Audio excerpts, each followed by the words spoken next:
Well, ladies and gentlemen, I have the pleasure of sitting out in my garage with two fantastic individuals, Mr. Andrew Luber and Mr. Thomas Jockin. And everyone do sign up for Mr. Thomas Jockin's upcoming course at Parallax on beauty.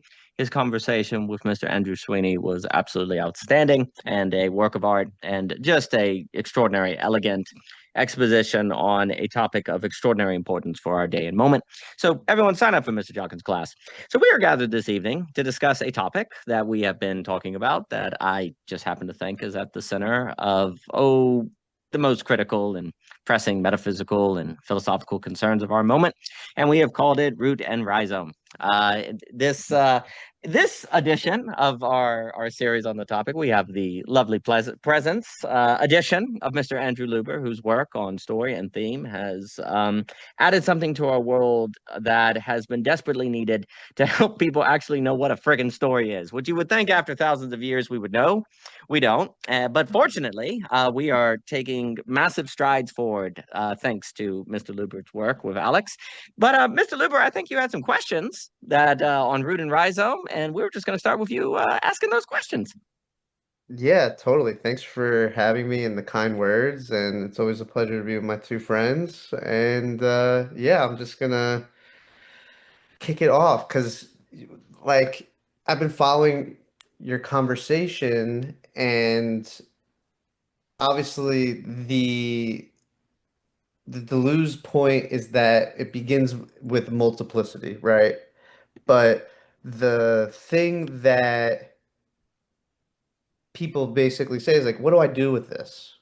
There's like nothing that I can really do with this. And I think what's missing in the conversation is basically how the multiplicity, how does that relate to its thematic trajectory?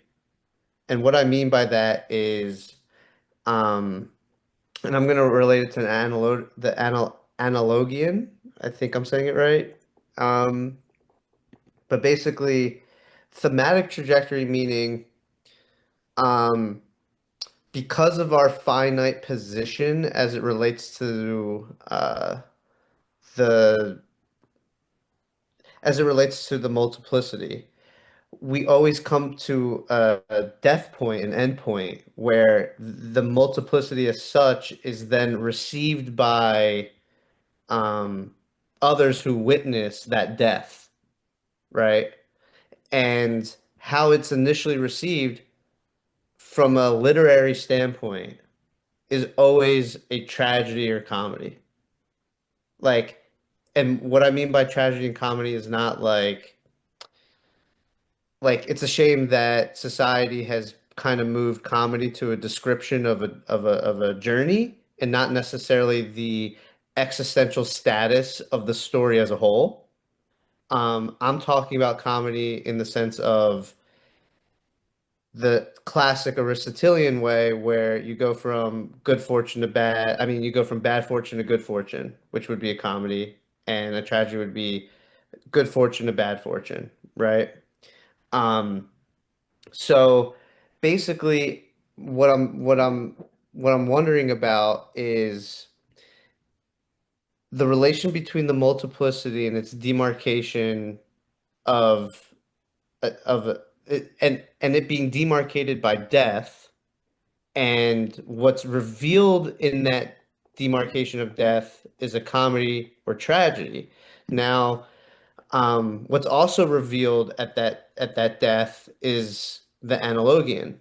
So the analogian is the fifth that's revealed from the contrasting positions of four things, essentially.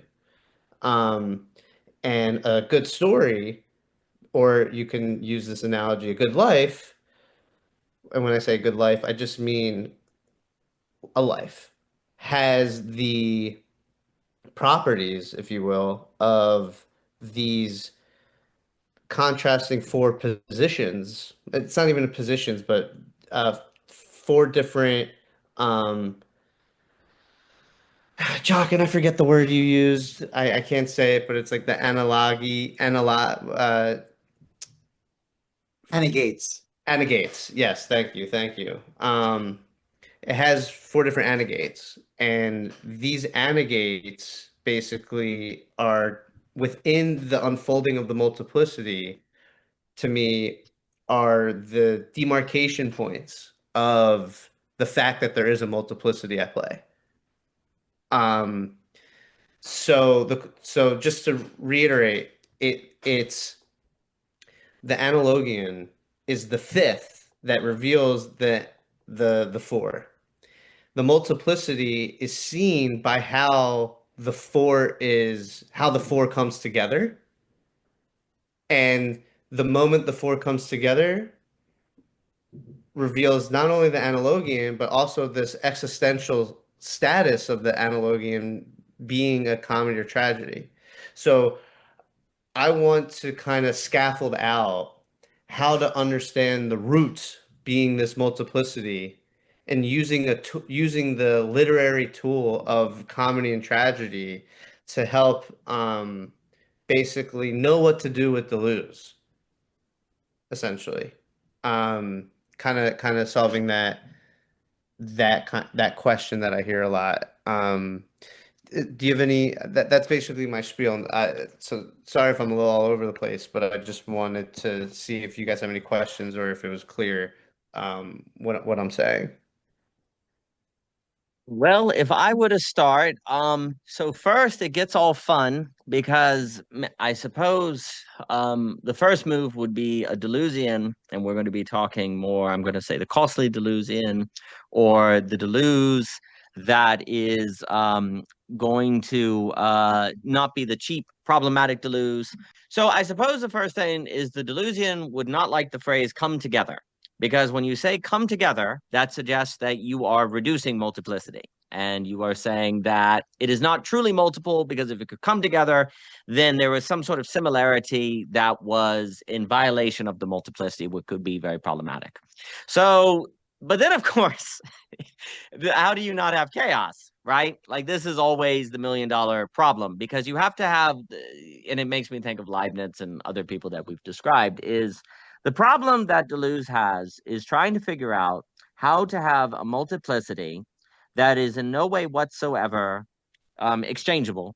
Like it cannot be traded. It's not fungible in any sense whatsoever. It's a real difference, a true difference, an essential difference, however you want to put. And yet that difference relate with one another in a manner that doesn't have them come together with any loss of their very difference. And this is where I think the key that I think Deleuze is working on is this notion of transversality, which, as you know, Jockin and I described, basically seems to be the anagon, if I'm using that term correctly. It's that moment of apprehension that you're grasping. Now, what's very interesting is if you try to bring in categories like comedy or tragedy, there may be a certain sense where Deleuze would want to say you shouldn't be using those. Why are you limiting to those categories? How do you know there's not some third we don't know about, or some fourth or fifth or sixth? Like if you say that you go from a negative state to a positive state, or a positive state to a negative state, why couldn't you have a negative state to a negative state, or a more negative state to a much less negative state, or maybe a negative state to a transcendental state or something? Right. And I'm just to make the point is that there's this kind of idea that what if there's a multiplicity of outcomes beyond simply comedy and tragedy, right?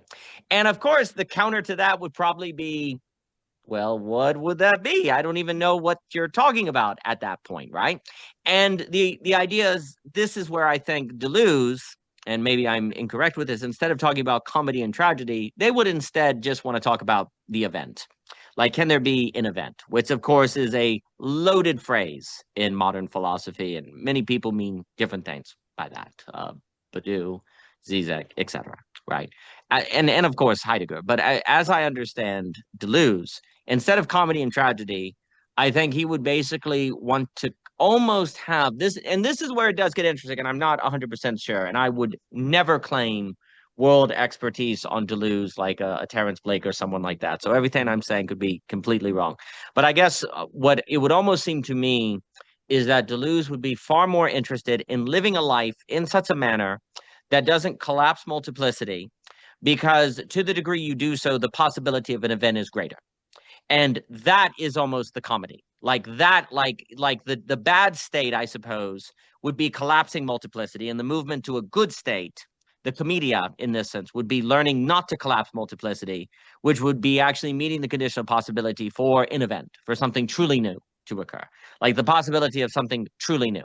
Now, of course, what is true newness? What exactly does that mean? Well, it kind of opens as a certain X variable, and perhaps the tragedy would be to start in a state where you're collapsing multiplicities and to end still collapsing multiplicities. Or maybe you started out keeping multiplicity apart and you end up in a state where then you're collapsing them together and not treating them as essentially different. That would be very problematic. But then the issue is, I think Deleuze would push back on the language of a good state. I don't think he would care very much on if you enjoy it or not. He would care on if you maintained an openness for the possibility of an event. That would be a good state, right? But in this sense, you could perhaps make room for, and then I'll stop and throw it back to anyone. In this sense, there could be something about Deleuze that can go in a virtuous direction, where you're actually going to say, you know, virtue is not measured by if you feel good or not. Virtue is measured by to the degree that you meet the condition of the possibility of beauty breaking through, of a strike of beauty, right? But Deleuze does not have I do think ultimately Deleuze would have benefited from Mr. Jockin's work on beauty, which I think basically when people gesture toward the event, I do think it would. I have not written the paper. It is always very interesting to me when so many philosophers come to this understanding of the necessity of the event. It always does have this flavor of a strike of beauty, of something kind of breaking through, where to me, it's actually pointing back to something that was in classical, you could argue was in classical thought and was overlooked. So I suppose those would be my opening thoughts. Meanwhile, I've been diagramming over here I on a love it. whiteboard. I don't know. I want Daniel. Do you know if it's going to actually, the whiteboard's actually visible to everybody now? I It's wonder. visible to me. I have no idea, Mr. Jockin. It should be. Okay. So hopefully it is. We'll find out. Maybe I have to pin it. So I have to pin it. Just want apologies, everybody, on the recording if you're watching this. Let's see.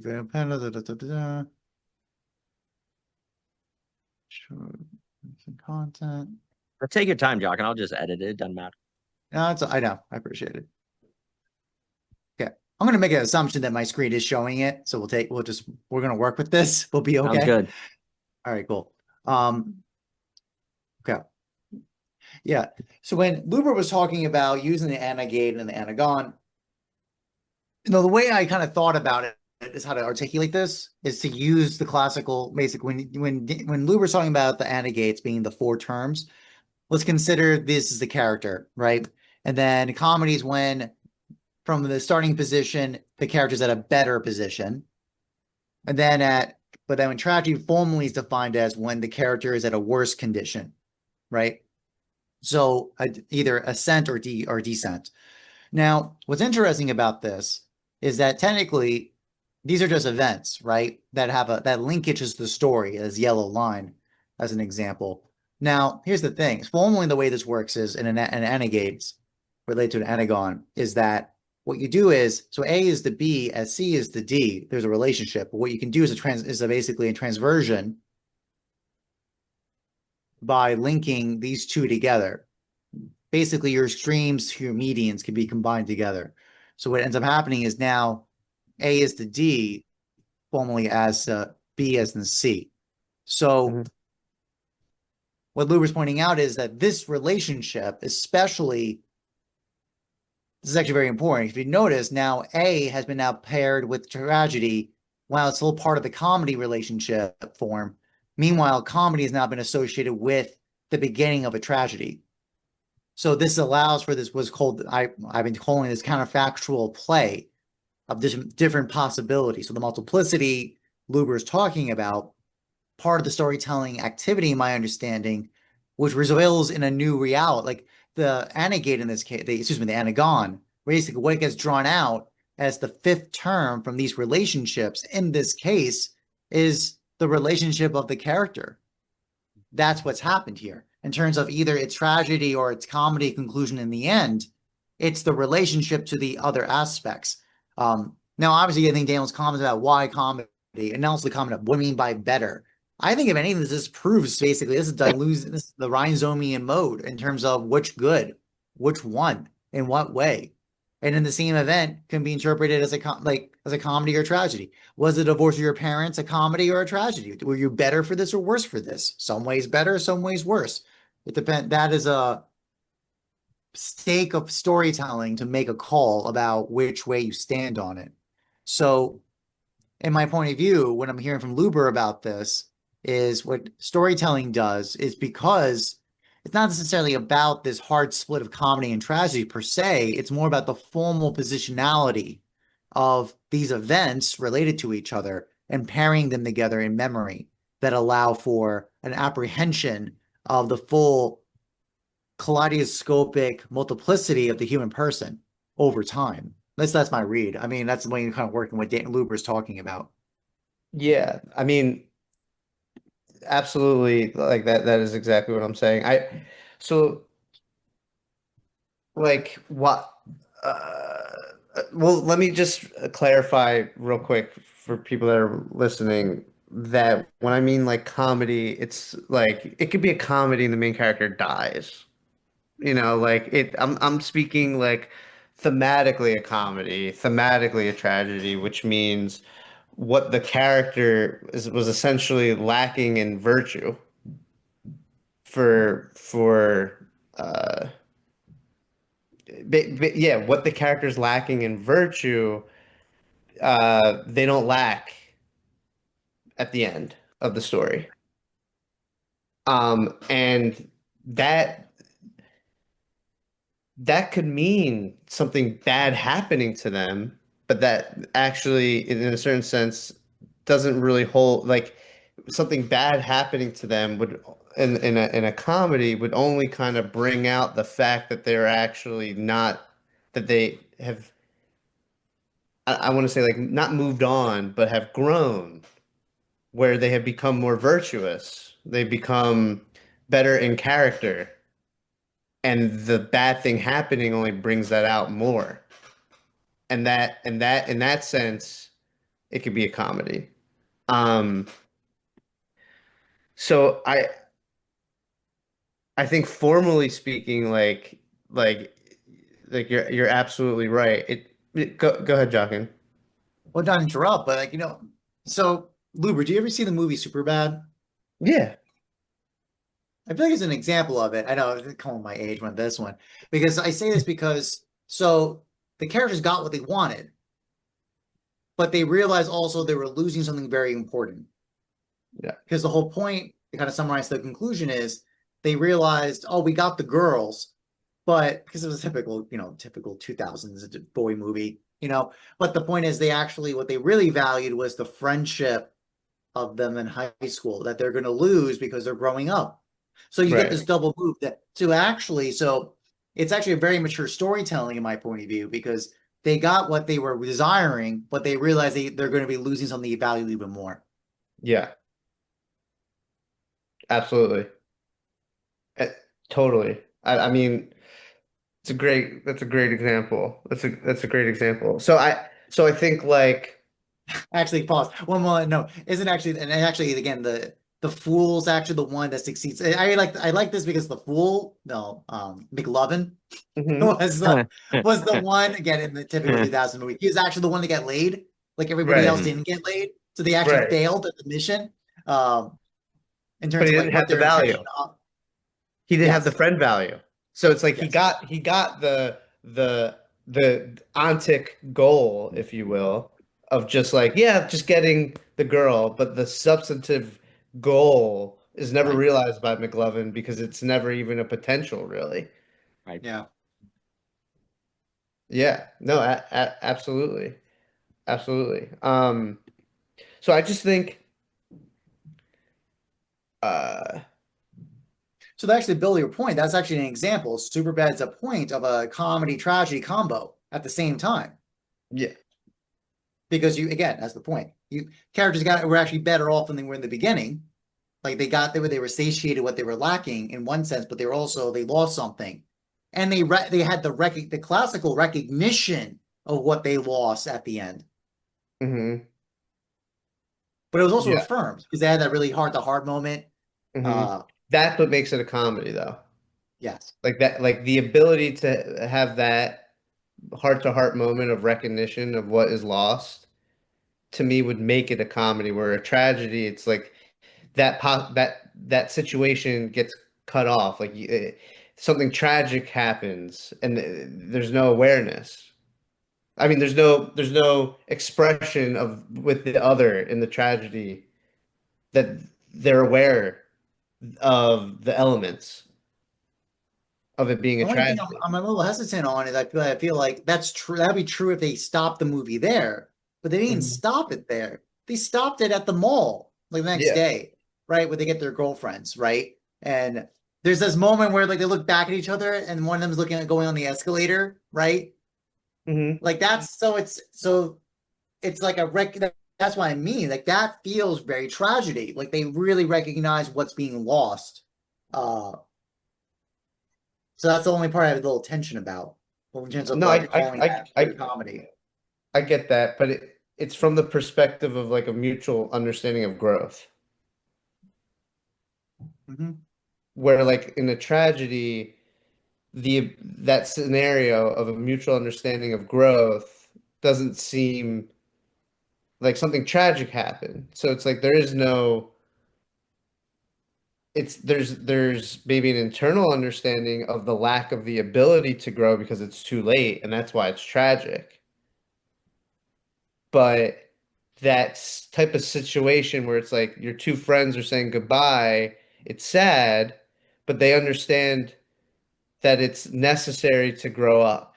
That there's this Yeah, and that's what I'm hint. That's what I feel like. There's a sense of a natural progression. development. This a natural story developing, right? Hmm. This is part of the a natural process is occurring.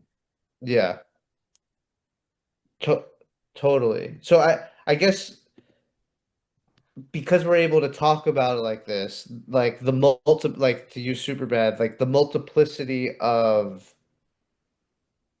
what things mean, how we feel about it, all the, you know, aspects of experiencing that movie is can be understood as a multiplicity, but we can demarcate it and understand how it's a multiplicity, ironically, by this type of like hard end, death, so to speak. But to Daniel's point about if there's a coming together that kind of negates the fact that it's a multiplicity, what I would want to argue is just that the theme of the story is that multiplicity. And all the status of calling it a comedy of tragedy, the whole point of that to me is the ability to say,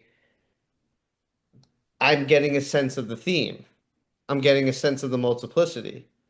Otherwise, if there is no way to demarcate something like that, you won't be able to get a sense of true difference.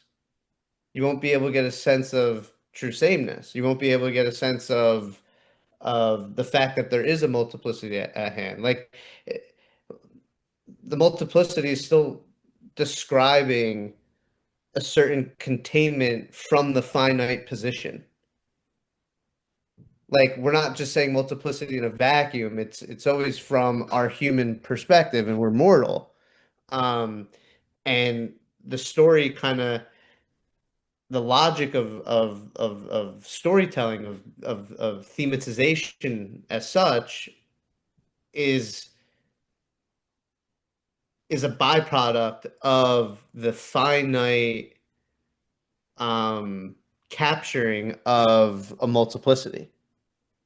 Like when I say capture, I understand how it rubs up against multiplicity in a vacuum. But like if we're talking about it not in a vacuum, we're talking about human beings talking about multiplicity. That's the context. That's always the context. Um, so that would be my response to that, I'm curious what you have to think about what Jockin was saying in my response there. No, it's all magnificent. And please note that if I suppose what I think a Deleuzian would respond, it's not necessarily the same as what I would think. You know, and I'm also, it's my attempts to try to grasp how I understand Deleuze. So the first thing is perhaps there would be a counter as be like, well, if you start over anthropomorphizing that funny word or talking about the human, then that's a limitation on multiplicity. You should take just as seriously all of the experiences of all possible living forms, et cetera, so forth. Being animal, bumblebee, all of these different things becomes a concern, right? And so is there a problem of any demarcation and treating it as absolute or overstating it? Doesn't that limit what new philosophy could open up if we were to try to view the world through plant life or through animal life or other things? And is there a risk of our philosophy that we end up treating as in some sense absolute actually just a reflection of an arbitrary demarcation or positionality of the human being, right? Which is being overprivileged from other possible positions, right? Like that could, please. So like if we look at it through the perspective of a plant, let's say, like I think that's fair. I guess the real point isn't that it's the human being, it's the specific aspect of the human being that we're mortal, that we're finite, that the plant also would be finite. It's the classic like Heidegger movement, basically. So um like I don't understand how, like if you're going to talk to me as a Deleuzian, what I'm curious is how do we not talk about the root of it all being a multiplicity from the lens of finitude?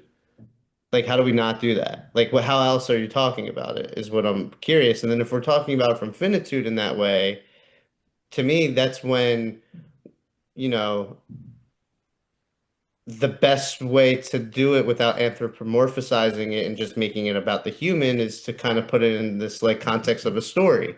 Because you would say the plant, like that to me, that's a story at that point, you know? Like, what else would you call it? Because you can't, like even in science, it's not just science. The people ask the question, what is the story of science that science is telling, you know? So it's kind of that would be my move to I that. think I think it is a great move, and I think it is a correct move. I think it is not by chance that many people who have Deleuzian affiliations also tend to brush up against transhumanism and basically overcoming finitude. Because who are you to say that finitude should be the final step or kind of the final basis for thought? So there ends up being this emphasis on AI technology and possibilities of basically transcending finitude. Now, to what degree is that an overstatement of the Deleuzian position? I am not sure, but I don't think it is by chance that the ultimate defense of multiplicity does seem to want to overcome some sort of limitations of finitude, or at least determinations having too much authority over what it is to be human.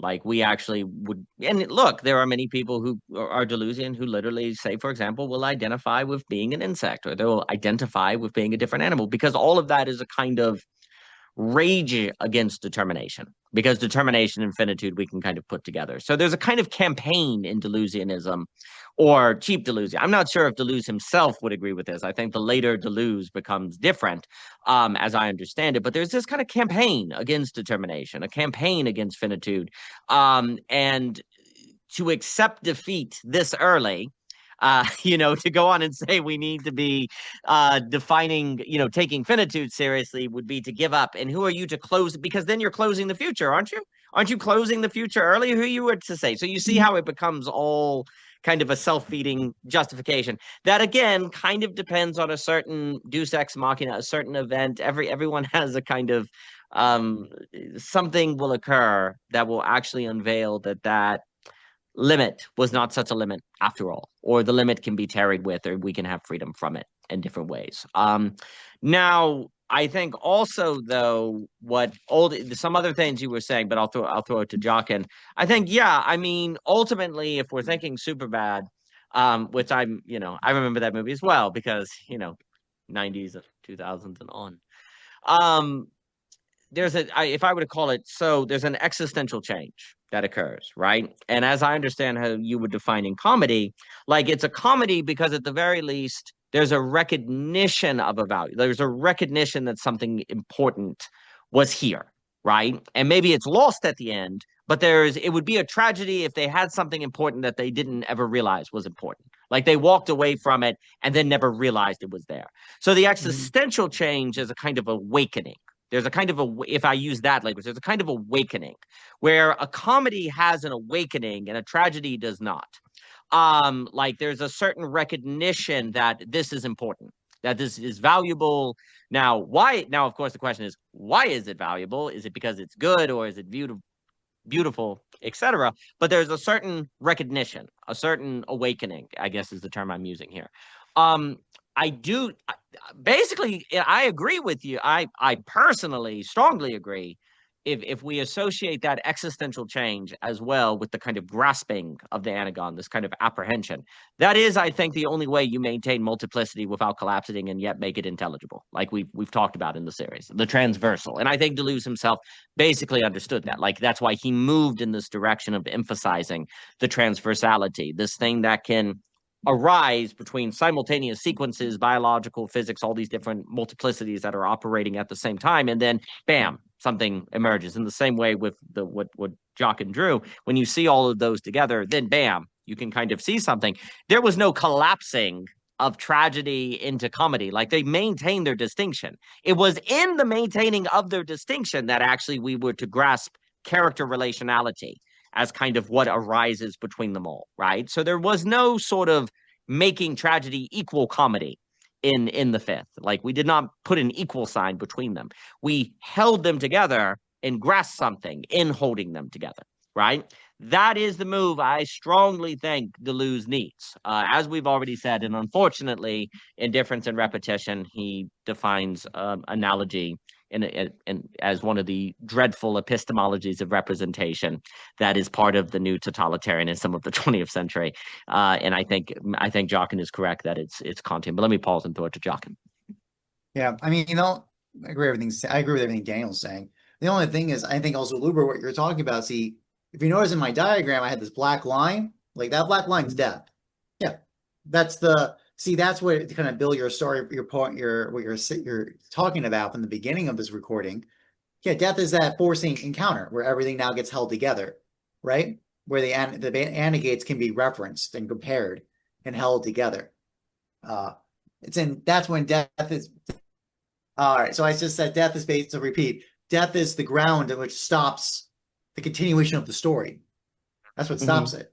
And I say that because, and we say even up again, like the note of like something that persists over time is when we have death, right? So like that's what they mean by death. Death is the removal, the taking away of the underlying subject in which change occurs, right? So if that's the case, the content of the contribution to the content of the story is over. It's done. But now the multiplicities of accounts with the counterfactuality, and actually the way I diagram is actually very telling, because notice the ascent, like the kind of high position of point B is related to now the starting point of point C, and the low of the end of tragedy, point D, is now related to the beginning of point A of the comedy. So now, thus this, it's actually very Deleuzian. It's the intensity of the change that's actually being drawn out, right, by these relationships, right? So which is very Deleuzian in energy, right? Because he wants like this kind of like intensity of magnitudes, which again is a topic of very high interest for me, because generally of the beautiful is confusion over magnitude, basically quantities and quality, and this kind of overemphasis of quantities and magnitudes is very much being emphasized here. I'm very sympathetic to it, but death is what allows that that groundwork for noticing the magnitude differences in the first place. That's the way that I'd build on this. For the reasons of it's where the contribution of the stories actually concludes because of the death, and it's the grounding which all this variation and magnitudes are even intelligible in the first place. Yeah, so I think you make a very good point. Like, so there's different levels to this, I think, and like I think when you're thinking within the container of just the story itself, there is this hard comedy tragedy at the end. And like how that's even perceived within that container, there's like two layers. There's within that container, there's like a horizontal and a vertical layer. And the way what defines that comedy tragedy within that container is the vertical, not so much just the horizontal, like, oh, something bad happening. It's like what that bad thing happening means in relation to how the character has gotten to that point in the story. But then, which is and like what grounds that container is death. But what also is revealed there is another layer, which is looking looking outside of that container. It's like, okay, I've experienced that container now, and now I walk away with it and I have a conversation, or I bring that into a different situation. And in that situation, comedy and tragedy gets very blurry. And I definitely think you could talk about it, Jockin, where it's like outside the container that they kind of are both present. And that's when I think you kind of like from a like just zooming out more, that's you're kind of zoomed out more, you get into this you've entered this contrasting position, different contrasting positions. It's I think now you start to talk about beauty versus shame, because beauty versus shame has in both contrasting positions the comedy and tragedy present at the same time. And what demarcates something as um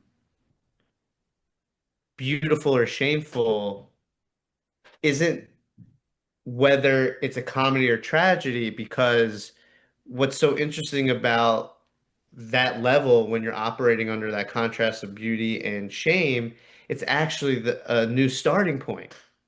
You experience something, it washes over you, you experience the beauty, it goes away, and then you start a new journey, so to speak.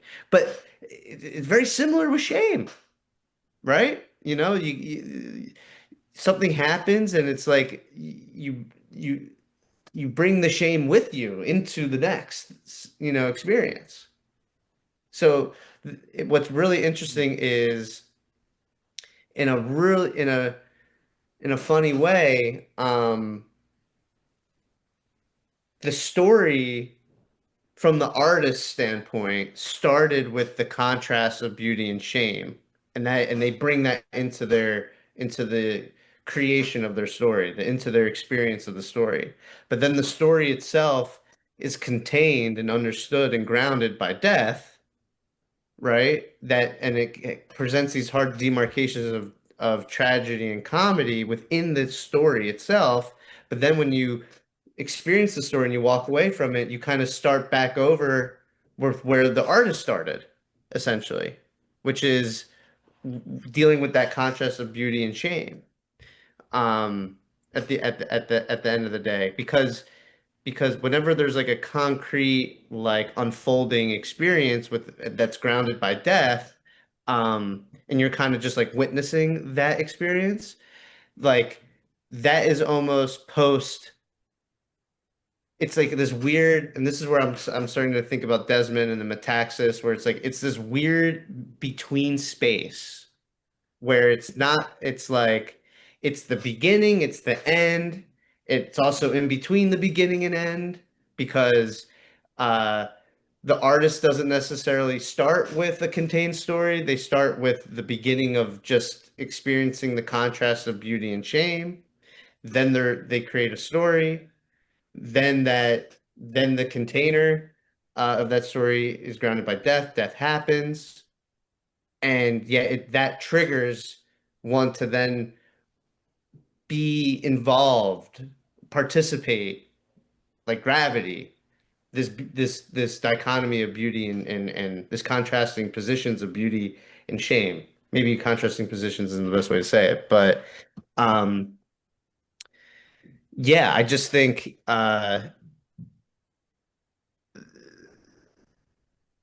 the analogian is almost like the demarc. It's almost like it's the signpost of when you kind of enter this between space a little bit, where it's like it's the end of the container of an experience, but it's also the beginning of what is of a new possibility.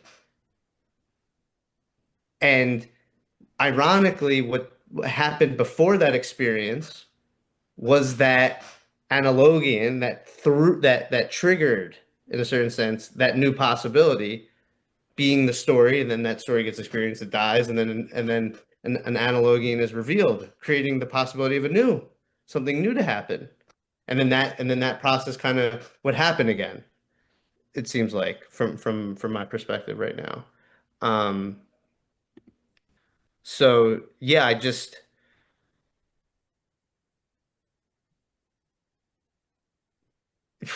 have another question, but I guess I'll stop there and your responses, please. Yeah. Well, I think what you're saying there, I think frames what to me a lot kind of gets at the ground zero of the question with Deleuze. So what's very interesting is when a story ends, and the movie is over, that actually births a multiplicity, all the interpretations, all of the memory, all the different views. So here's the issue. Um, is multiplicity created by removing limit or by encountering limit?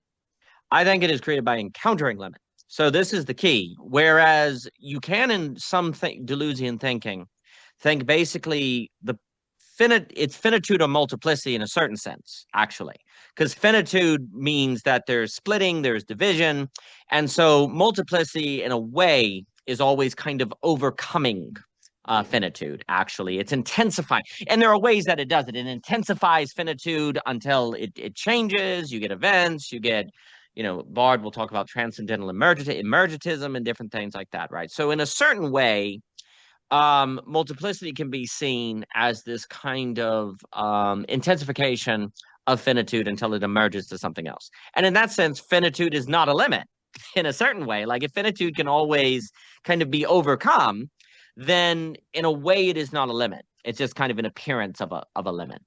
But this is where it all comes down to these slight little differences, and it becomes very, very tricky, is because in another way to look at it, which is perhaps more Hegelian or more of where I would stress encounterology, is I think actually multiplicity is birthed by the encounter of an end, like a limit, like a life dies, somebody dies, and then you think on the counterfactuality, right? It is actually encountering limit, which means you have to see limit as something beyond you that you encounter. I do think there can be a Deleuzianism that is a certain, you choose your limits in a certain way, like you choose to be an insect, or you choose your determinations, or you choose your identifications because there is no overriding essence.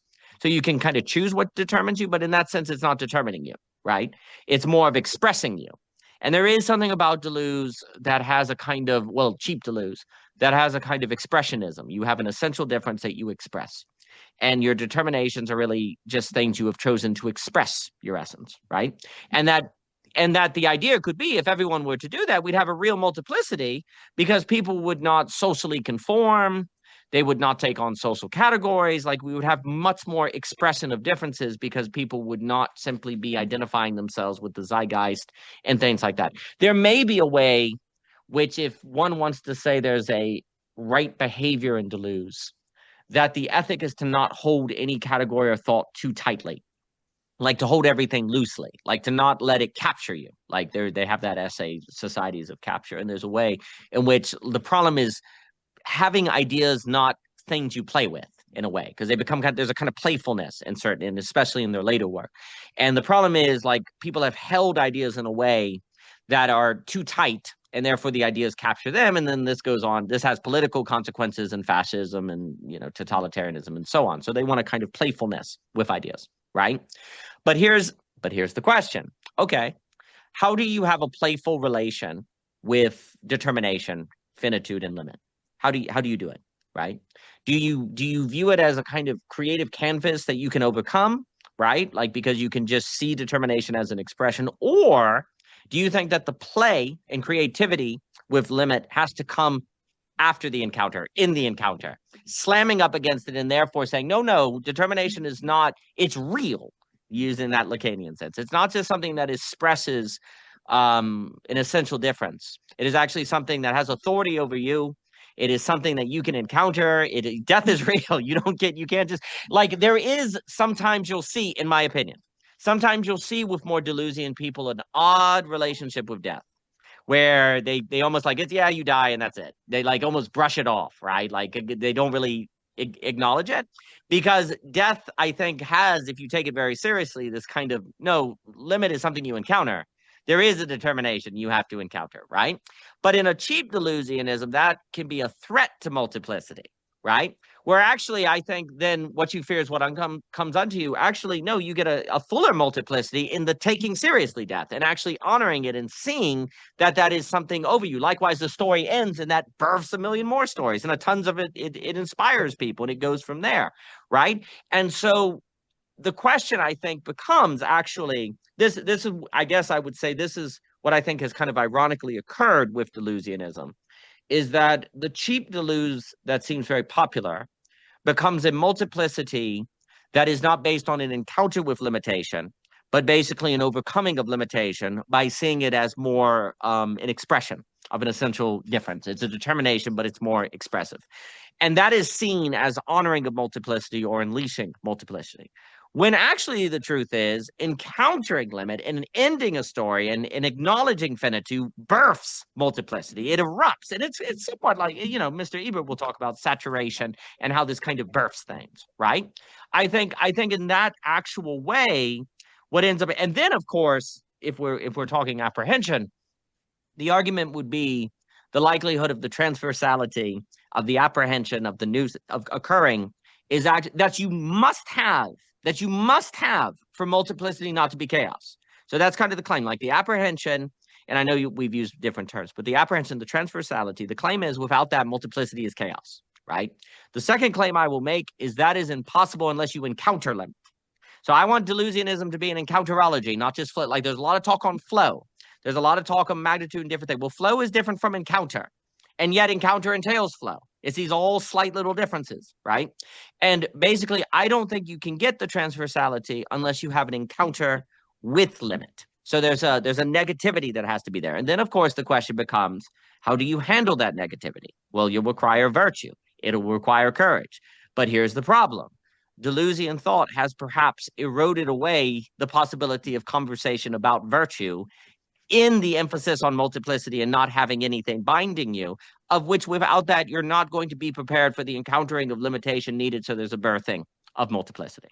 And so that would suggest that Deleuzian philosophy in hopes of multiplicity has unintentionally, and I think it is due to a lack of a solid hold on transversality and beauty and analogy and so on and so forth. And again, Deleuze himself, I do think, is realizing these things toward the end of his life. I do think we see that in his work. But certainly it has not been my experience that popularly understood Deleuze is going in that direction. But basically, I don't think you can actually realize the fullness of the Deleuzian project if you take it in terms of multiplicity from limitation, as opposed to realizing the encounter of limitation. And then in that way, I think story shows that very, very well, is that actually once you encounter limits, when you have that happen, then something is birthed. So those were thoughts that came to mind. I think the big note on the shame beauty distinction is that shame has as I think you're right about that retroactive capture. Daniel said in the Rhizome, I think it was Rhizome 1, I think when he made that comment that Javier jumped on, I think it was right to jump on it. When you're in shame, you're much easily captured by symbolic orders. Absolutely. Right? But in the beautiful, it is that present future orientation. So the orientation in time is completely different. So the same events can occur in comedy tragedy in this relation, in the kind of ratio, right? The transversal ratio of the holding together of these events together. When it's an orientation of shame, when it goes in that direction, you get captured and then you're solidified. By the way, the Greek root of that term means frozen in time. You're frozen. You're not a being in time, you're frozen in time.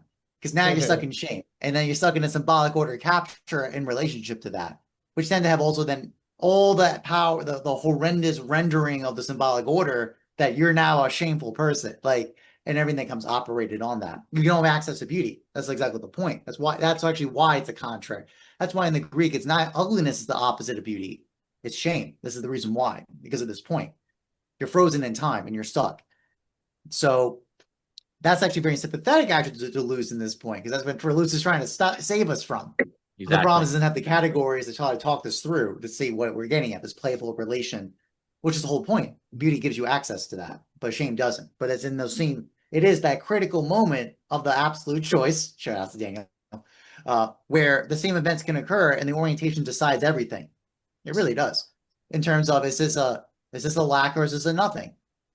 Right? And I mean by this, what we mean by lack, which is the creative possibility of an encounter of an openness, right? That the absence is that openness of things can interact on a contingent basis, as opposed to a stripping away and cut off, which is what death is. That's the point. The death is that moment of decision, because that's the point. It is, both are true. That's the catch. Both are true. Because I got news to you. This person that you care about is dead. But it's also true and possible that this could be a lack. It's absolutely possible. Both are open for you to take. And then the decision in that decides everything. Generally, this is why, the most painful thing is to think about the death of your beloved. I mean, really think of that. Like, know that person's body's in the ground. Know that they're decaying. Like, the real, you don't get to hide from reality, right? This is what we're saying here. Because to be able to do that with full reality, that takes immense strength. That's the immensity of that demand is so immense. It's right. This is what we want to forget. We don't want to remember reality because the pain of knowing what we love is taken away. It's so painful, right? So when we talk about this is what we're getting at. To actually hold this multiplicity in what we're talking about seriously, it's like that's the contact points we're talking about. That's just one example, one direction about it. But yes, I think it's definitely in the encounter of death. The story is enclosed now in the multiplicity, in the range, and then the orientation of that first principle, where is it going to go? We'll decide if this is going into shame or is this going into beauty. I think that's very fair. Well, just to say quickly, first, exactly on the shame point, this is the reason why Deleuze can be very concerned with ethics, because for him, ethics is basically in service of same stable state captured by the social political consequences, right? But this is where you need virtue and the beautiful, not just ethics and virtue collapsed into vectors of the good and all of that. So the other thing I was going to say is the giant claim basically is the following. I think you used the key word, orientation. So the question is this. My claim, at least, would be is that the orientation that you want is to encounter limit, okay? And that actually the orientation to encounter limit generates a multiplicity that is actually greater in its multiplicity than a direct attempt to create multiplicity without encountering limit. Because that's the weird counterintuitive move to explain that, and I'll throw it to Luber here, is basically it would sound as if what I should do is make my goal. In a certain way, this is kind of the thrust of Deleuzian thought, is creating more multiplicity, like a generation of multiplicity, because the more multiplicity there is, the more difference there is, and the more transversality and more possibility opens up. And the more possibility that opens up, this has massive political consequences, because the less possible or less likely it is to capture you, because there's more possibility. So you're less easily... there's more computational explosiveness, I suppose, and therefore it's more difficult to capture the citizenship. Like we always have to see Deleuze. In my opinion, Deleuze always has to be seen as a response to the horrors of the 20th century. We are trying to avoid totalitarian governments. We are trying to avoid fascism. Now, you can ironically say that Deleuze actually, in the effort to avoid fascism, creates the conditions of possibility for fascism. That's fine. But the idea is, the reason why they want to create as much possibility as possible and as much multiplicity is because that's harder for the government to control at the end of the day. And it's harder for people to control one another at the end of the day. And that's what they want to avoid. Now, of course, if you go too far, as we've talked about, you lose the possibility of social intelligibility. And then everyone is isolated individuals because they can't make sense of one another. And then the government captures them all the same. So you get that kind of irony that occurs, right? But the main point is that there's a counterintuitive move where if you directly focus on creating multiplicity, like we're just going to directly focus on creating multiplicity, I would argue you actually get less multiplicity, you get less creative possibility versus make your orientation encountering limit. And if you encounter limit and you're able to handle it, ergo lack, you like what ends up happening is that generates multiplicity. Like that is what you want to focus on, but it's counterintuitive because it would sound as if your orientation to experience limit, which I would put lack as a kind of limit because there's a certain limitation of what you can control, if you will, and all the other things we talk about. But if you say I'm going to orient to encountering limit, that would almost by definition seem like you're limiting multiplicity. So because you're acknowledging limit, right? So it would make sense to instead emphasize focusing on the creating of multiplicity. But here's the irony. That itself is top down then. Who decides what is multiplicity? You're designing multiplicity. Oh, so it ends up becoming egoic. And you then get a kind of totalitarian of the individual and their own kind of creative pursuit and top-down creation of the individual. So then in the name of avoiding top-down control, you actually basically set up people to have a kind of like top-down defining of what is multiplicity and creativity, as opposed to letting reality show them, as opposed to encountering the limit and letting it manifest to them.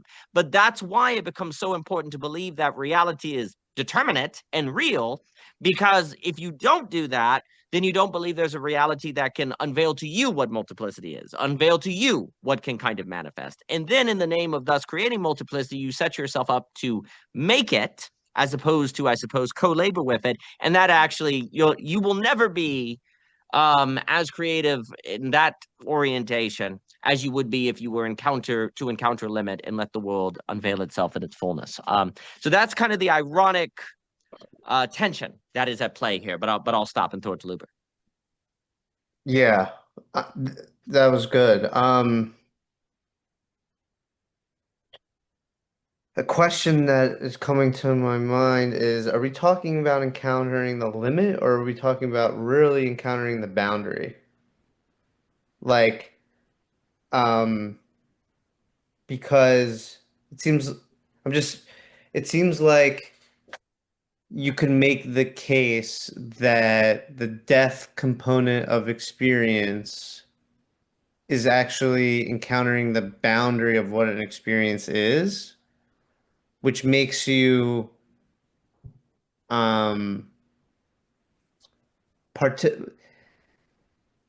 it forces you to participate in life, whether it being beautiful or shameful, essentially. It's like a force function. Like it's not like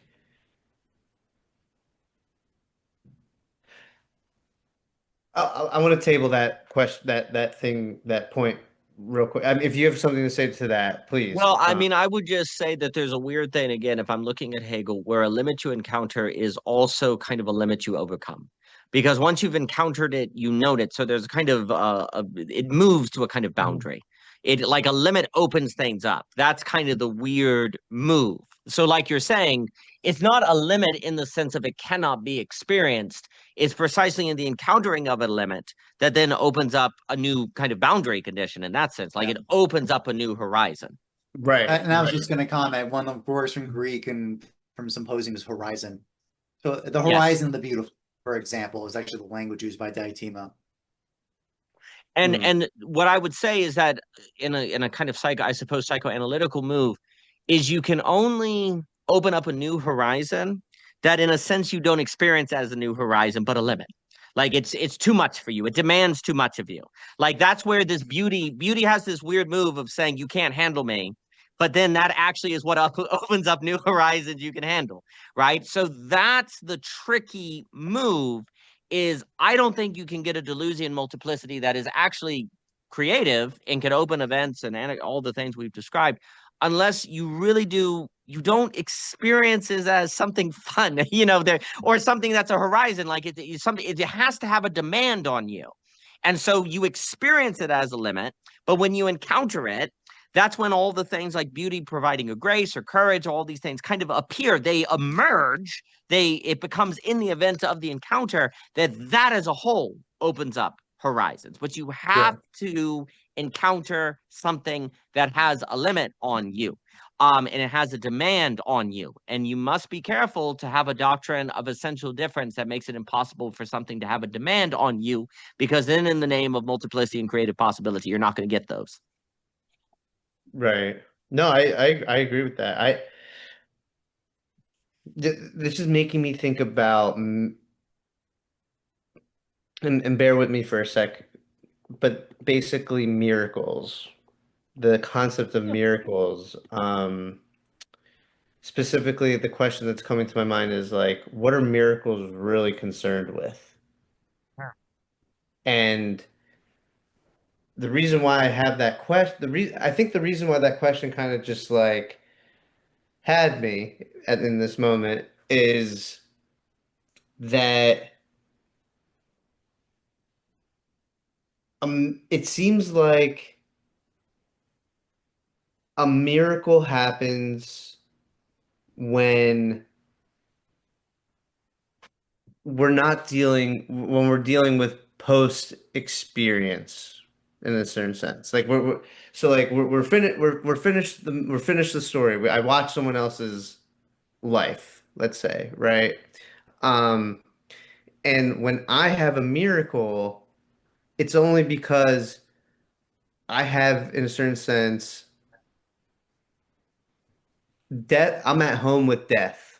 Like death, I've encountered death, and that gives rise to the possibility of the space in which a miracle could happen, and um, that there's something with, if a miracle's happening within the story dimension, then it's not really a miracle then, because it gets captured by it being within the comedy or tragedy of it all. So it seems like there's something about when a miracle happens, it's when a multiplicity is encountered. And because I'm speaking abstractly, but like in a situation in which a miracle happens, right? A miracle is when something like something other happens in the situation, right? Well, there's something has to be something, the other that happens is already present within the situation, but it hasn't fully realized itself. Um, it's not fully realized yet until the actual miracle happens. But the situation has to afford the miracle happening. So in my mind, the only way you kind of have a situation that can afford that is if it's already has the depth of experience subsumed within it. There's almost something like the classic miracle happening is like, it seems like all else is lost, right? It's like you're down real bad, and then a miracle happens. Well, I think the only way to be down real bad in that kind of way is when you kind of already take in death. Like you're thinking something bad is going to happen. You're anticipating, like first person wise, something bad happening because you have a reference point of death essentially already at hand. Um, then the surprise of the miracle from the first person standpoint is that it's revealed in your reference point of death that there's more to understanding death than just um, whatever perspective you are looking at death going into the situation in which a miracle happens. Um, So I kind of just wanted to make this point where it's like concepts like like a miracle almost seem post hoc story. Like it's almost like after the story. There's certain concepts that, and that miracle is just one that came to mind, that are at play. And I think probably most likely, if I had to think about it, most of the concepts are going to be probably on the theological side, if I had to guess. Um, but when you get into these concepts that are more on the theological side, you're dealing with a different, contrasting position completely. It's like it has nothing to do with the contrasting positions and with the story and the death that grounds that story is contained by, which in my opinion was the comedy and tragedy. Um, yeah, so I just think there's something very interesting there, and this has to deal with how we use our imagination, because I think a lot of people use the imagination when, like, I think it would be really weird to be like, try to create a space in which a miracle happens. Like that seems very odd to me, right? But like that kind of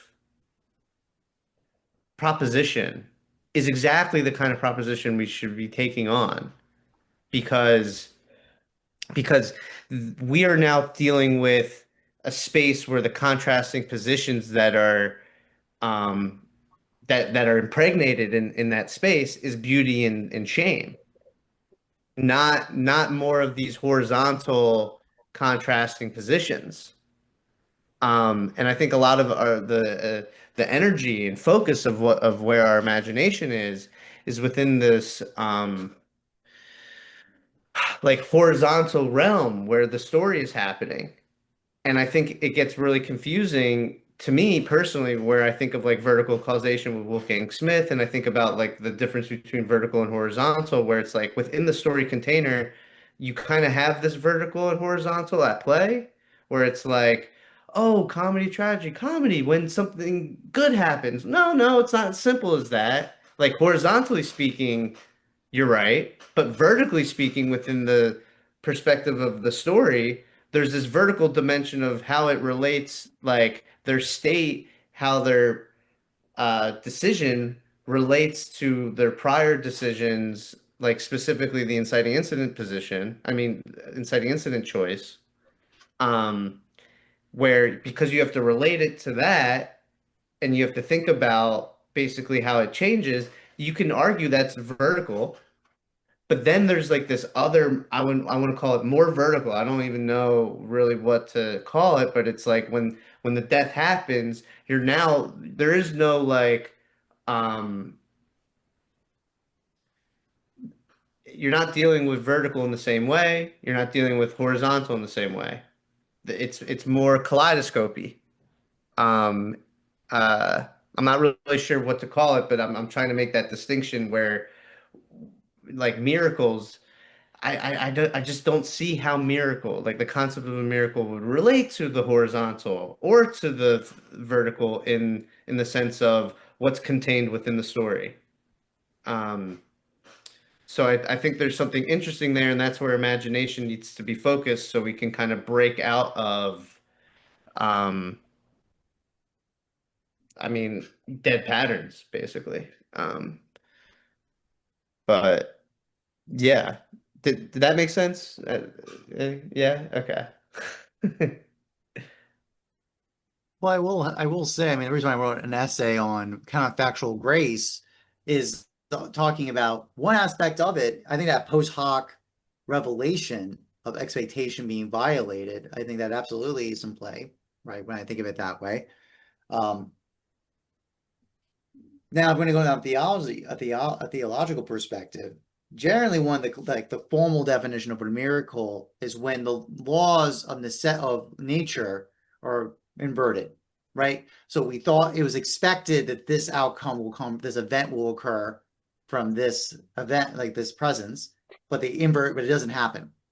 It's actually a lot of times, generally, I know the example you gave is like the miracle, like something like the save, although hope was lost and then rescued, right? It's not that don't exist, they do, but the more classical orientation of miracles is it's the contrariness of of what is expected. The most common example I can give you is things like the burning bush that doesn't burn, right? Or the prophets that were thrown into fire but weren't burned, for example, right? So something that was supposed to happen did not happen, right? So that's the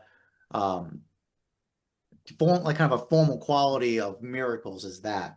So in terms of what you mean by the trajectories of a plot, have an expectation to have to go a certain way, or I think if you mean in the sense of like a deus machina kind of savior from above that kind of comes out from the plot and saves the characters, I think those are reasonable concerns you have. I think if Well, we're talking, go on. just to jump in, like with like the prophet where they get thrown in a fire and they don't actually burn. Well, what's already present in that scenario is you are aware because of past experiences that when you do throw someone in a fire, they're gonna burn. Yes, they're gonna burn. So like the stories of like the story, that experience is already subsumed with that individual's understanding of the human being in fire. So that's why it's like it's almost outside the story when a miracle happens because there is no real reference. It's like, well, this has never happened. It's almost like the start of something of new possibilities at play.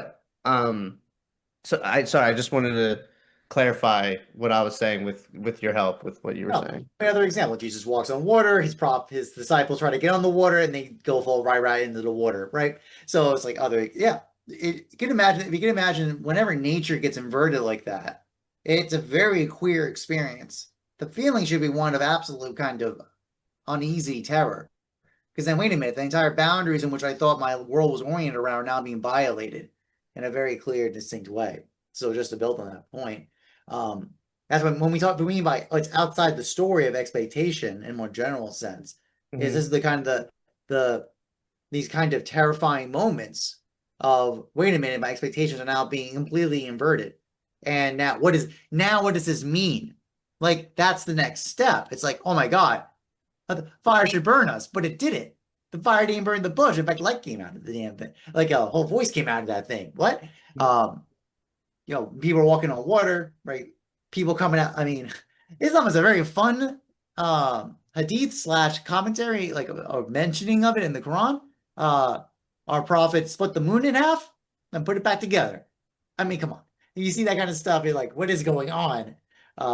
Or other examples actually from the Old Testament too, but also in the Quran too. God looks at a mountain goes away, right? Instantly, right? It's again, these kind of like rules of reality getting violated.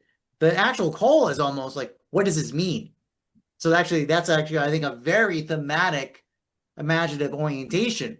But it's an interesting that most people, when that encounter happens, you bet your butt, there can be absolute terror. The terror is absolutely coming on them, 100%. To actually have a open possibility, like when you talk, so I'm just drawing this out to show when you're talking about being imaginative in the state of play of what might this mean under that kind of context, that's what you're pointing out, Luber. And I think we need to realize the magnitude of what you're talking about in terms of like what would that mean if we experience that personally. No, totally. I think I'm saying something very like I feel like I'm saying something very radical where it's like this is something we have to like learn and habituate ourselves. Like I don't think this is something that's like easy to do. Like I'm not even like I don't even think necessarily I'm at the level of imaginative play as that, Like it's something that from our position where we're trapped in the good, it's something we strive for. I think it's like it's something we're aware of, but it's something that we try to embody. I wouldn't say it's something that we do embody because of, the context in which we're raised in, I think. So yeah, I appreciate you saying that. Outstanding. And there is a sense in which, by different language, Deleuze is suggesting, and I would agree with this, that basically, if we do not learn how to do this, then some form of totalitarianism is coming. some form of fascism. The political consequences are dire. I would argue the economy will stagnate because we will not deal with the solar residue, et cetera, so forth. And that basically we're at a moment in history where plausible deniability has run out, where this project can be taken on or not. This moment of history requires the final absolute choice ultimately. So there's a few things that come to mind, and I will ask for your forgiveness, gentlemen, that in maybe 10 or so I will have to run, but I've enjoyed this immensely. But no rush. There is something about miracle that seems to be the proper term. And I do think that Deleuze, this idea of multiplicity from an encountering of limit, an encountering of a limitation, it's multiplicity from miracle in a certain way. Because if you see a bush can burn, then that's the world is not what you thought. That's another dimension of reality that is added. This is a possibility, right? And what's interesting is it's a violation of nature, but then a revelation of a possibility. So it also shows that the laws of nature are not final, right? They're the norm, they're consistent, but there's an opening in them, right? Now, how is that opening there? God, that gets into a lot, but there's this interesting way in which the violation is simultaneously also creative. And I think that is getting at, like, you don't want creativity without sacrifice. Like the risk of cheap Deleuzianism is multiplicity without cost, ultimately. Because like Mr. Jockin is pointing out, you take a miracle seriously. Oh, what does this mean? You can't become Bumblebee to avoid the consequences of a miracle. Like if you're talking a miracle, you can't escape it by going animal or something like that. You have to face. There is no line of flight away from the miraculous once it is encountered. And yet, if you're able to handle the miraculous, that actually might paradoxically generate a line of flight that helps you avoid capture, to use that Deleuzian term. So there's something we were talking earlier about how, as Mr. Jockin showed, that there seems to be something about between the comedy and the tragedy. The anagon is this character relationship, and we talked about existential change.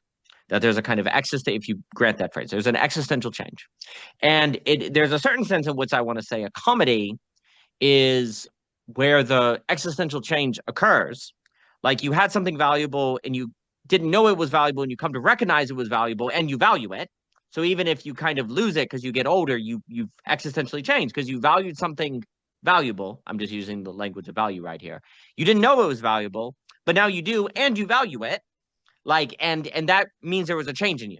So there's a kind of existential change that occurred, right? It's almost as if a tragedy is there should have been an existential change, but it didn't happen.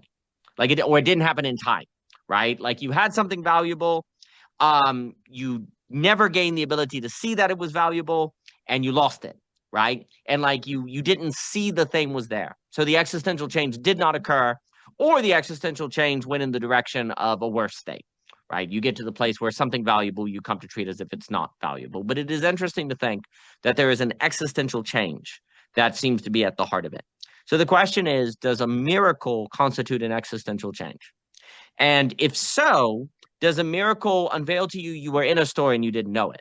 Like that's a kind of also idea. Like if you don't have a life where the miraculous can occur, then you can say your life is a story. You can claim it, but the world doesn't give you the story.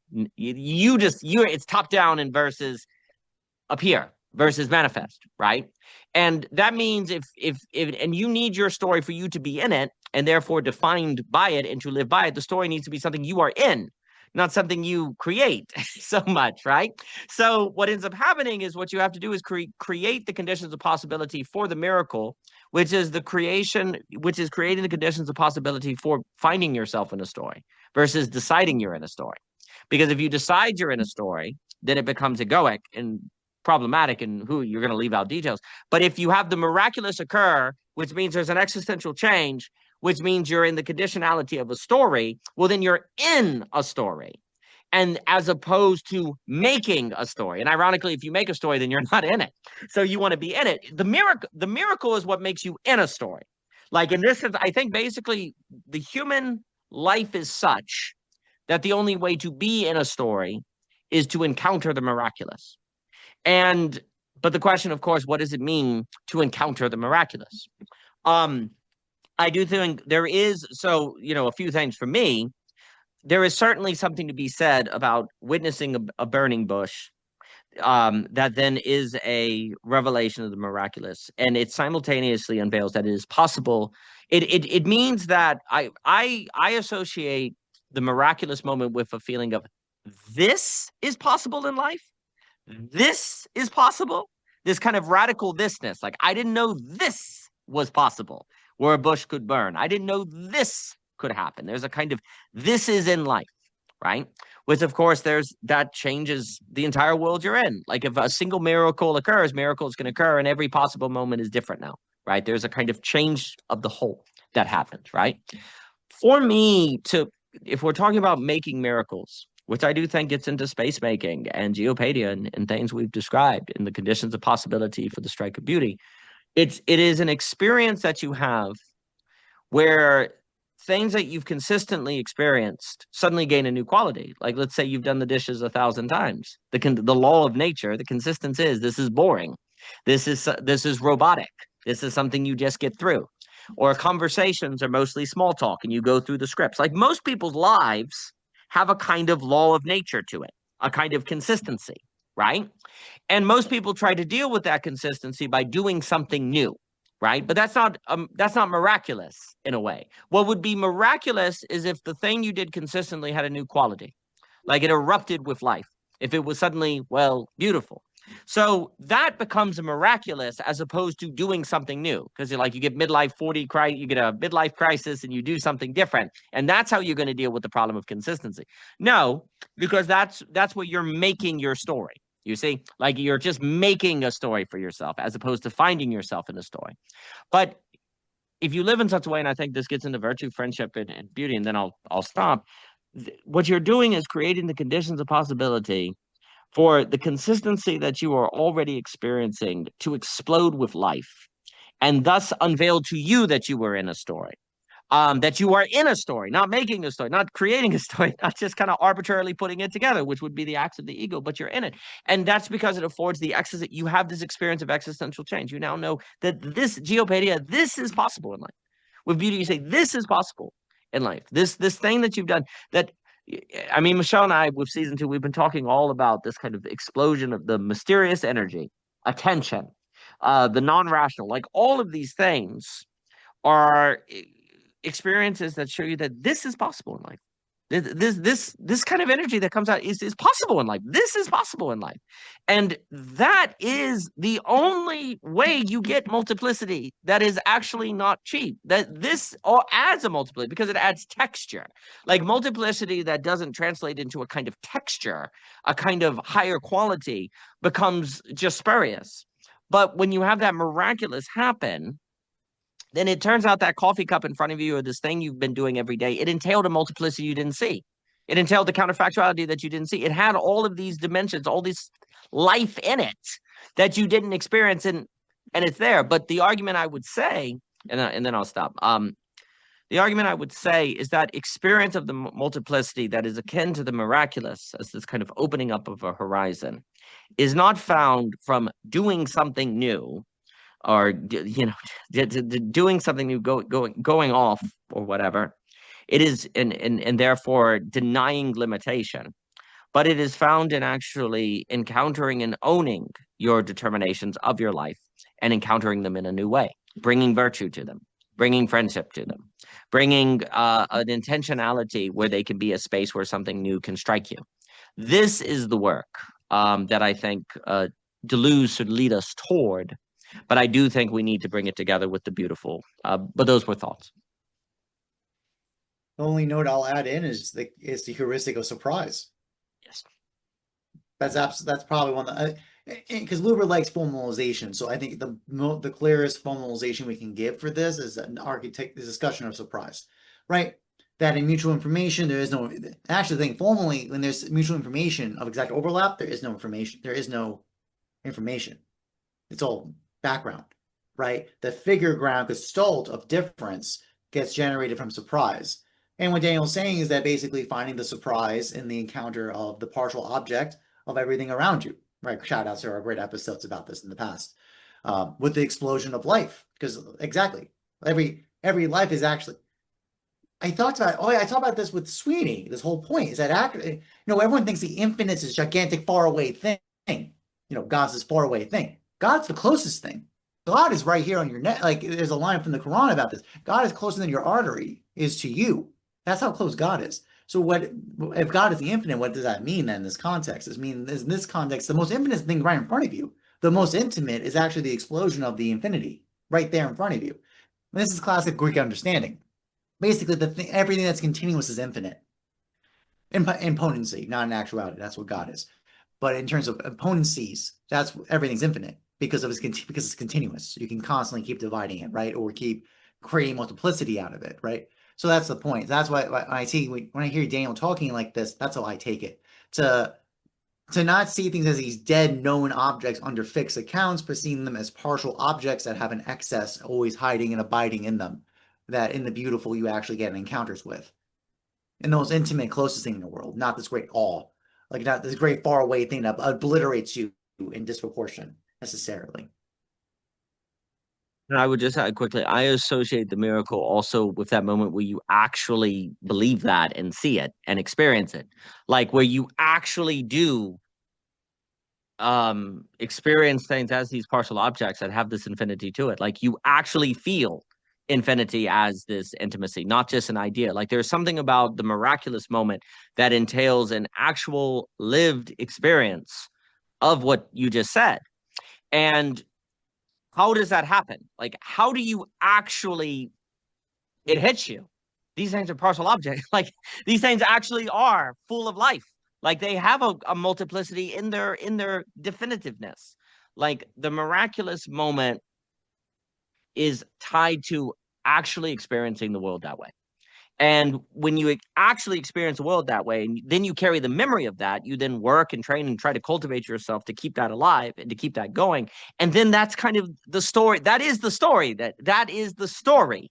So for me, I do associate the miracle as we've been describing it with that is what you in your life experience to be in a story. Like that grants the story upon you. That's when you really feel it and believe it, as opposed to arbitrarily construct it. And so because it brings an existential change. Like it actually gives you the stakes of existential change. And so now you're in the storied experience. You're in it. So I associate the miraculous, and yeah, I think basically much of life is it's all about miracles. It's all about, in a sense, creating conditions and environments for the miraculous, for the magic, for these mysterious energies, for these surprise. That is so much the work, but it is a work that is more in space making design as opposed to individual customization according to your own understanding of your essential difference. And I think the stakes are high to get that right. Yeah. And one last note, just to build on that, just last thing. The key note is that in distinction to the self and narratively telling themselves what their difference is, it's the friend. Yes. And I would say that there's something about the miraculous that actually makes you know what friendship is. Like there's something about the miraculous and friend that actually is the setting you up for friendship or belief in the miraculous and as the things that were described. And so then if the friend is strongly tied to the possibility of the narrative, then I think it all ties together in that way. But I'll stop. I mean, who are you gonna tell first when the bush is burning? Yeah. Like probably your friend, loved one, same thing essentially in this context. I mean, technically, on that context, God is your friend. He's revealing to you. He's calling out to you. Right. The first of the domino effect. Because think about how many people you would want to tell.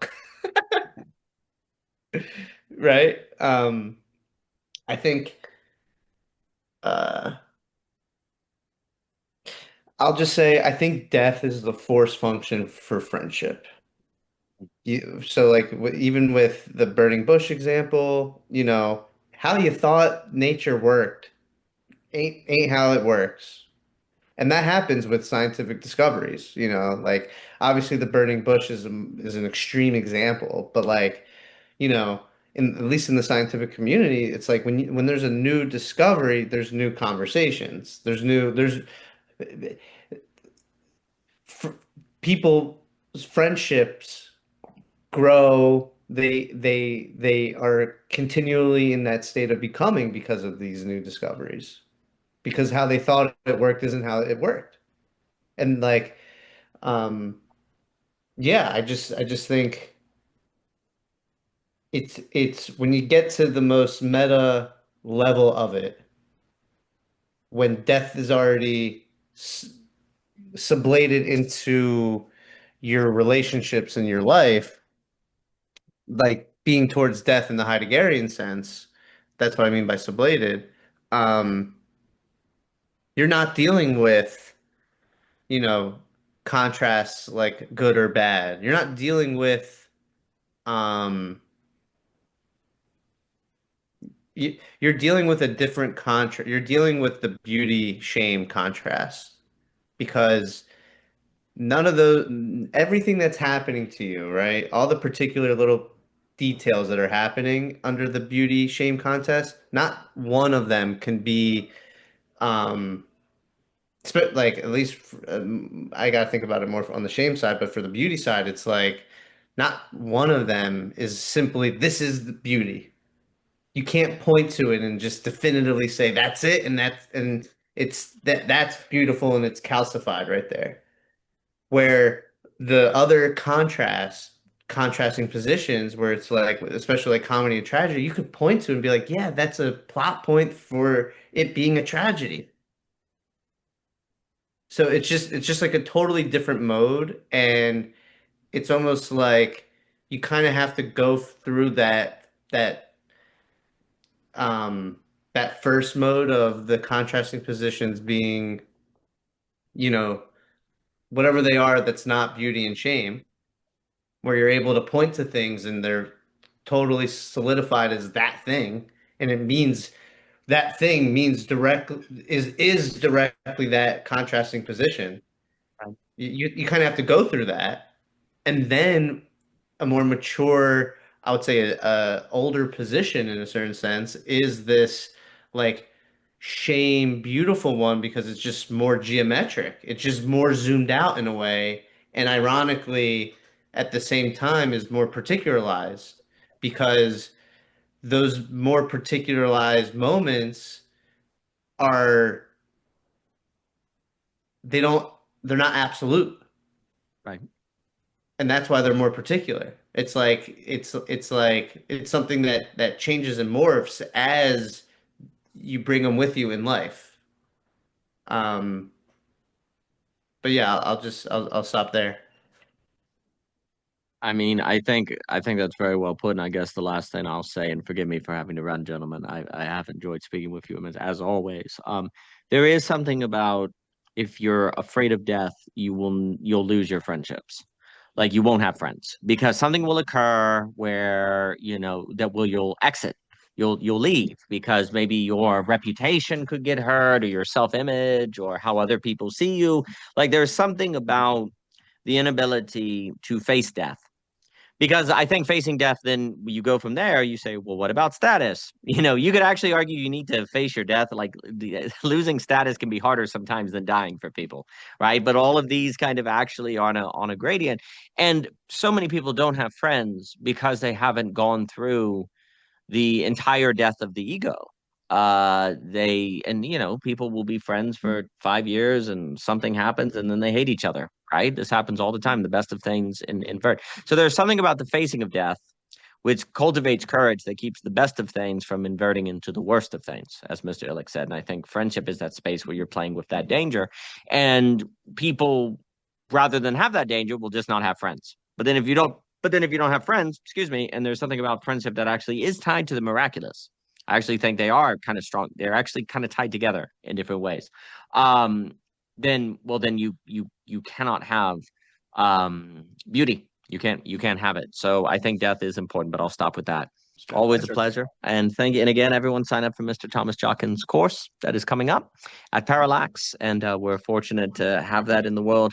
And I would highly suggest Mr. Luber's work on story. It is a gift to us all. Thank you both, gentlemen. I've enjoyed it immensely.